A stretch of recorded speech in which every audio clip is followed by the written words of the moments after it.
Some of these molecules are actually frozen out on the grains, as we've seen in the case of water, and those are actually processes that we can also simulate then in a laboratory on Earth, and this certainly plays a very large role. Now, one of these clouds at some stage can actually start to collapse under its own weight, and then it will actually form a new star.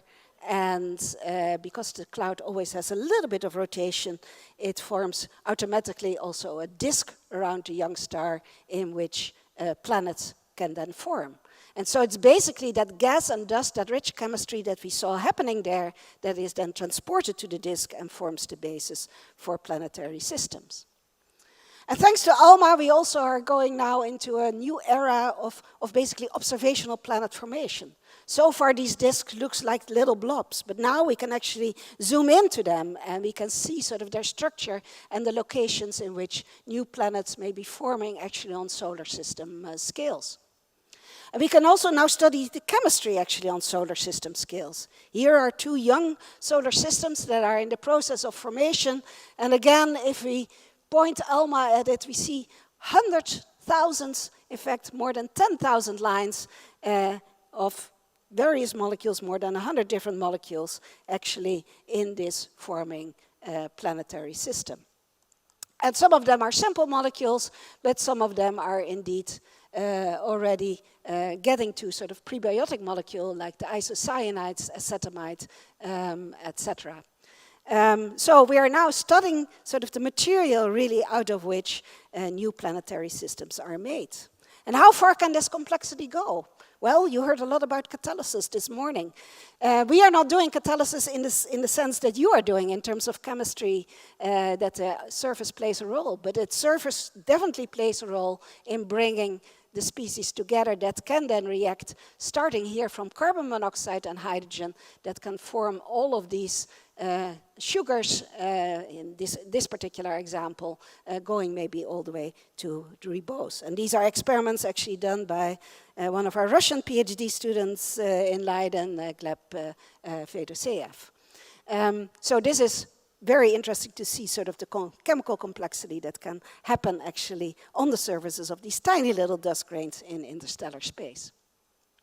How do we then make planets? Well, in the simplest way, we just basically start from these tiny icy dust grains that we know already have quite a lot of material around them, and then we go to make planetesimals, planetary embryos, and eventually something that may or may not look like Earth.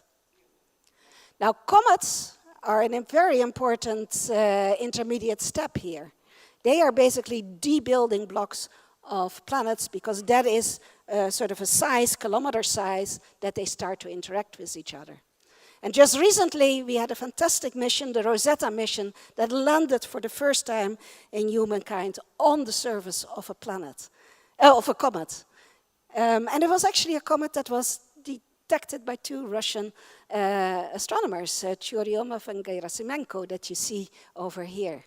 And so this is a mission that started already in 2004 and that encountered with the comet in 2014 and did wonderful observations there.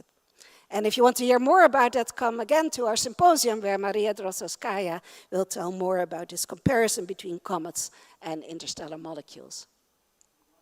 Perhaps the impact of these kind of comets actually brought the water and the organics onto Earth. We have some evidence from that, from the isotope ratios that we see actually in the water. And that could have actually delivered not just the water, but also organic material on Earth. So let me end here actually, and just give you a little bit of a glimpse of the future. What is the next frontier? We are now starting to discover exoplanets, planets around other stars than our sun. And more than 4,000 of them have already been discovered.